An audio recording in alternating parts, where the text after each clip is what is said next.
Hi kids, in this session you are going to learn about the partition of Bengal, Swadeshi movement in Bengal as well as the home rule movement. Okay, first we will move on to the partition of Bengal. In partition of Bengal, what the thing it happened?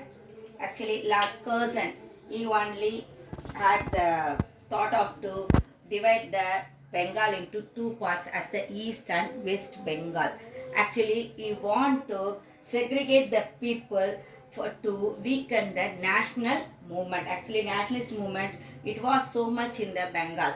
So he want to weak that one. For that purpose, what he did is segregated the East Bengal and West Bengal. What he said, for the ruling purpose alone, he is segregating that both the thing. Actually, he segregated the in the East Bengal, he segregated the Muslim people separately, and the West Bengal he segregated the Hindu people separately. But the common that language alone common in both of them, isn't it? Bengali, that language, it only united that people in all the time. Anti-partition movement. What are the anti-partition movement? It was during the partition of Bengal. It was happened only. We are going to see in this one. Okay, with the failure to annul the partition of moderate leaders, they were forced to rethink their strategy and look for the new techniques of protest. The boycott of British goods was one such method. Actually, due to this partition of Bengal alone, what they did, they started the Swadeshi movement, okay, in Bengal. And what they did, they boycotted all the British goods. The agent of Swadeshi movement was still restricted to secure an annulment of partition, and the moderates, which were very much against utilizing the campaign to start the full-fledged passive resistance.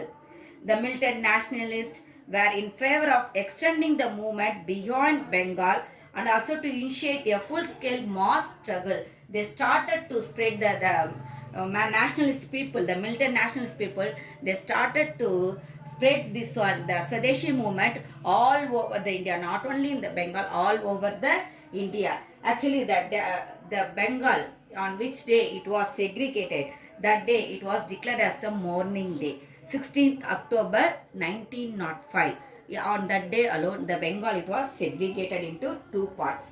Thousands of people took bath in the Ganga and marched on the streets of Calcutta singing Bande Mataram. Boycott and as well as the Swadeshi movement in from the 1905 to 1911, up to when they were the suspension of the partition of Bengal, that is the cancel of the partition of Bengal in 1911 only it took place. Up to that, what happened in the Bengal, in the Swadeshi movement? Boycott and Swadeshi both were always interlinked alone, that we know, isn't it? In this one, wider plan to make India as a self-sufficient. Four major turns it was discerned during the Swadeshi movement in the Bengal. The moderate trend. Okay, first one is the moderate trend. Next, constructive Swadeshi, constructing the Swadeshi in the India. And next, militant nationalism and revolutionary terrorism. Militant nationalism and revolutionary terrorism. Okay, against the British people, revolutionary terrorism. First, constructive Swadeshi movement, we will move on that one. Okay, the constructive programs largely stressed upon self-help alone. It focused on building alternative institutions of the self-governance and which operates free of the British control. It was that what are the in the institutions we started, everything it was self-governance alone, it free from the British control. Swadeshi shops also, it sprang all over the place, which selling the textiles, handloom, soaps, earthenware, match and leather goods which made in India, which were made in the India. Next, passive resistance. From 1906, the Swadeshi movement, it took a turn. Under this new direction, what happened, the Swadeshi program included 4 points. Boycott of foreign goods, boycott of government schools and colleges, which was run by the British government. The government schools, colleges, courts, what the titles they gave to the officers those who are worked under the British people, and also those who are in the government services, development of the Swadeshi industries. What they did, everything they boycotted, and what they did, they developed the Swadeshi industries, national schools, resource to armed struggle if British repression went beyond the limits of the endurance.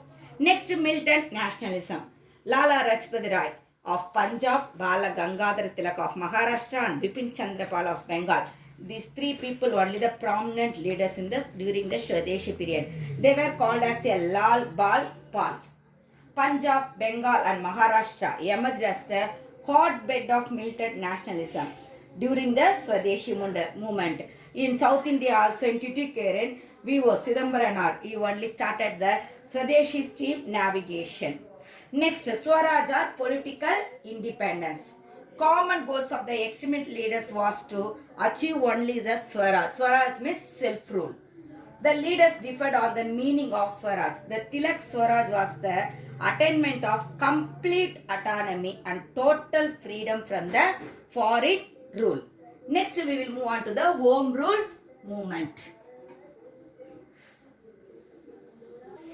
Home Rule movement. Home Rule movement, it was started by the Lokmanya Tilak and Anti-Partition. Anti-Partition in South India and Lokmanya Tilak in the North India. In Bombay, he started, Lokmanya Tilak started in the North India. In 1916 only, they started the Home Rule League movement. Actually, Home Rule League movement means Swadeshi alone. This is also called as a Swadeshi alone, we may say. That means the country should be ruled by our own people. It is called as a Home Rule movement. In the First World War, the Indian, they were participated in the those who are participated against of that alone. The Home Rule movement is started by Anti-Partition and as well as by the Lokmanya Tilak. When Britain declared war against Germany in 1914, the moderate and liberal leadership extended the support to the British cause. It was hoped that in return the British government would give self-government after the war. But they were not, that means the Britishers, they were not given any self-government, they are not freed us from their rule. Okay. Indian troops were also sent to several theatres of World War. British administration remained non-committal to such goals. And what are the objectives of the Home Rule movement? We will move. Okay. To attain the self-government within the British Empire by using constitutional means. And next one, to obtain the status of dominion, a political position accorded later to Australia, Canada, South Africa and New Zealand. To use non-violent constitutional methods to achieve their goals. They used only the non-violent method alone, okay, to achieve the Home Rule movement. To achieve the Home Rule in India through the Home Rule movement. Next we will move on to the Lucknow Pact, which was made in 1916. Actually, the Home Rule movement and the subsequent reunion of moderate and the militant nationalists opened the possibility of fresh talks with the Muslims. Under the Lucknow Pact, the Congress and the Muslim League agreed that there should be self-government in India as soon as possible. The Muslim League, it was started in 1906. Okay.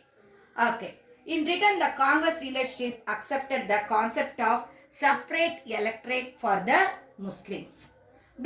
How the British, they responded for this Home Rule movement and what they decided in the Lucknow Pact for that one. The Indians, what they decided in the Lucknow Pact, actually they should say to the government of British government, they should insist that one, isn't it? When they insisted about these things, about the Home Rule movement and also separate electorate for the Muslims, how the British people they reacted, how they responded, that alone we are going to check now. Demand for the Swaraj was raised by Tilak as well as by the Anti-Partition. That gained popularity. The British used the same old ploy to isolate the leaders by repressing their activities. In 1919, the British government announced, that means the end of the First World War. In 1918 itself, the World War, it was ended. In the 1919, the British government announced the Montclair reforms, which promised gradual progress of India towards the self-government. This caused a deep disappointment to Indian nationalists.